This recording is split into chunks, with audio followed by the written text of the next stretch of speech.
वास्तव न्यूज में स्वागत है आपका। मैं सरदार विजयपुर के नामी लाल बहादुर शास्त्री मार्केट, वहां पर कई दिनों से तरकारी और भाजी का मार्केट था, ताकि उस मार्केट के साथ साथ नाम जुड़ा हुआ था बागवान मार्केट। अब वहां पर कई सदियों से वहां पर मजदूर गोर गरीब का वहां पर धंधा तो चलता रहता था, मगर अचानक से वहां पर अब ऐसा हो गया है। सबसे पहले वहां पर कई दिनों पहले, कई साल पहले वहां पर एक रैली निकल रही थी, ताकि वो रैली है बसंतगौड़ा पाटिल एथनाल की।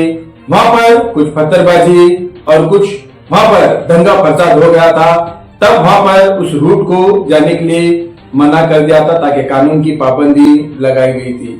अब उसके बाद वहां पर कुछ दिनों के बाद बसंतगौड़ा पाटिल एथनाल चुनाव में जीत आने के बाद वहां पर एक रोड बन गया। उस रोड का नाम अटल बिहारी वाजपेयी का नाम दिया गया। अब उस पर वहां पर मोटरसाइकिल आने जाने के लिए बिल्कुल ही वहां पर जो बागवान मार्केट का नाम था वो निकल गया। अब अटल बिहारी वाजपेयी रोड बन गया। और उसी तरह वहां पर बाजू में तो लाल बहादुर शास्त्री मार्केट के करीब फिर से वहां पर कई सदियों से वहां पर भी एक बागवान मार्केट था, मगर अब वहां पर सब कुछ निकल गया। ताकि वहां पर कई सालों से नहीं, सदियों से कहीं जिंदगियां चली गई, मगर अब तक ऐसा नहीं हो पाया। मगर आज वहां पर अतिक्रमण हो गया और मौजूद वहां पर सिटी एमएलए बसंतगौड़ा पाटिल एथनाल भी वहां पर ही थे, मगर वहां पर जाकर कोई भी रिक्वेस्ट, कोई गुजारिश वहां पर कोई भी नहीं किया गया, मगर वहां पर डायरेक्ट ही सब कुछ खत्म कर दिया और स्वच्छ भारत अभियान बसंतगौड़ा पाटिल एथनाल ने कर दिया। जो सोचा वो किया। अब ऐसा ही वहां पर मीडिया वाले वहां पर तो बहुत सारे सवाल और जवाब बसंतगौड़ा पाटिल एथनाल के साथ करने लग गए, ताकि ये जवाब और सवाल करना था वहां पर, आखिर आप यहाँ पर कभी नहीं आए थे, मगर आप यहाँ पर अचानक क्यों आए और आखिर किस लिए आए, ये पूछना था। मगर यहाँ पर कुछ सवाल जवाब ही अलग हो गया। तब तो वहां पर बसंतगौड़ा पाटिल एथनाल तो वहां पर कोई प्रचार नहीं था या कोई बातचीत नहीं थी, आखिर कोई चुनाव नहीं था, आखिर वहां पर कोई भी इनको गेस्ट नहीं किया, कोई भी कार्यक्रम के लिए नहीं बुलाया गया, आखिर वहां पर आए क्यों गए। यहाँ पर एक तो मीडिया वाले कुछ पूछना था मगर नहीं पूछ पाए, मगर वहां पर अतिक्रमण ऐसा हो गया ताकि सोच और समझ के बाहर हो गया। अब यहाँ पर तो सदियों से तो थे, मगर कहते थे लोग भाड़े का घर एक दिन खाली होता है, मगर एक ना एक दिन खाली होता है, मगर उसी तरह खाली हो गया, मगर जाते जाते दिल को ठेस पहुंचाकर चला गया। आइए देखेंगे एक रिपोर्ट में।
ಆದ್ರೂ ಒಂದು ಪಂಚಾಯತ್ ಮೆಂಬರ್ ಇಲ್ಲ, 6 ಮಂದಿ ಅದಾರ.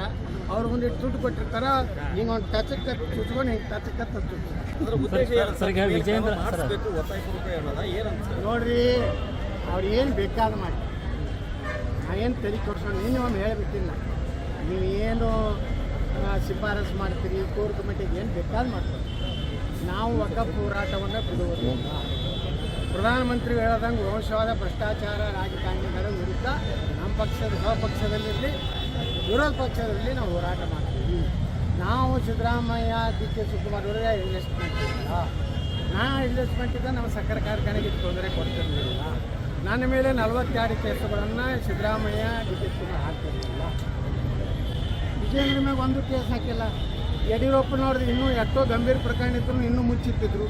ಈಗ ಪ್ರಕರಣಗಳನ್ನು ತೆಗಿಲಕತ್ತಾರ. ಅಂದ್ರೆ ಈಗ ಅವ್ರದ್ದು ಹಸಿದಿದ್ದಕ್ಕೆ ಒಂದಾಗ ತಮ್ಮದು ಮುಚ್ಕೊಳ್ಳೋಕೆ. ಹಾಂ, ನಮ್ಮ ಮುಚ್ಕೊಳ್ಳೋಕೆ ನೋಡ್ರಿ, ನೀವೇ ಹೇಳಕತ್ತೀವಿ. ನಮ್ಮ ಸರ್, ಈಗ ಕಾಂಗ್ರೆಸ್ನಲ್ಲಿ ಪ್ರಬಲ ಕ್ಯಾಂಡಿಡೇಟ್ ಇತ್ತು, ವಿಜಯೇಂದ್ರ ವಿರುದ್ಧ ಹಾಕಲಿಕ್ಕೆ ನಾವು ಹಾಕಲಿಲ್ಲ. ಆ ಕಾರಣಕ್ಕೆ ಈಗ ಅವರು ಗೆದ್ದಿದ್ದಾರೆ. ಇಲ್ಲ DK ಶಿವಕುಮಾರ್ ಹೇಳಿದ್ರೆ ನಾವು ಕೊಟ್ಟ ಭಿಕ್ಷೆಯಿಂದ MLA ಆಗಿವಿ. ನಿಮ್ಗೇನಾರ ತಮ್ಮ ನೈತಿಕತೆ ಕಟ್ಸಿತ್ತಂದ್ರೆ ನೀವು ಕೊಟ್ಟ ಭಿಕ್ಷೆಯಿಂದ ಆಗಿಲ್ಲ. ದಮ್ಮ ಐತೆ ನನ್ನ ಬಳಿ, ಇನ್ನೊಮ್ಮೆ ನಾನು ರಾಜೀನಾಮೆ ಕೊಟ್ಟು ಇನ್ನೊಮ್ಮೆ ಆರಿಸ್ಬಿಡ್ತೀನಿ. ಯಾರು ಬೇಕಾದ್ರೆ ಕ್ಯಾಂಡಿಡೇಟ್ ಹಾಕ್ಬೇಕು ಅವತ್ತೇ ಹೇಳಿಕೆ ಕೊಡಬೇಕಾಗಿತ್ತು. ದಿನಾತನ ಏನು ಪ್ರತಿಕ್ರಿಯೆ ಕೊಟ್ಟಿಲ್ಲ ಅಂದ್ರೆ ದಮ್ಮು ತಾಕತ್ತು ನೈತಿಕತೆ ಯಾವುವು ಏನಿಲ್ಲ. ಬಾಂಗ್ಲಾದಲ್ಲಿ ಈ ಇಸ್ಕಾನ್ ಅರ್ಚಕರು ನೋಡಿ, ಹಿಂದೂಗಳ ಮೇಲೆ ಬಾಂಗ್ಲಾದಲ್ಲಿ ಭಾಳ ಗಂಭೀರವಾಗಿ ಆಗ್ತಾ ಇದೆ.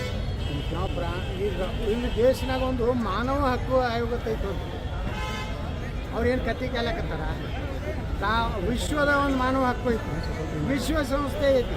ಇವತ್ತು ನಮ್ಮ ಹಿಂದೂಗಳ ಮೇಲೆ, ಕ್ರಿಶ್ಚಿಯನ್ರ ಮೇಲೆ, ಅಲ್ಪಸಂಖ್ಯಾತರ ಮೇಲೆ ಬಾಂಗ್ಲಾದಲ್ಲಿ ಏನು ಇದು ಆಗ್ಲಕತ್ತದೆ. ಅದಕ್ಕೆ ಯಾವುದೇ ರೀತಿ ಇವತ್ತು ಸರ್ಕಾರ ಅಲ್ಲಿದು ಇದು ಆಗ್ತಾಯಿದೆ.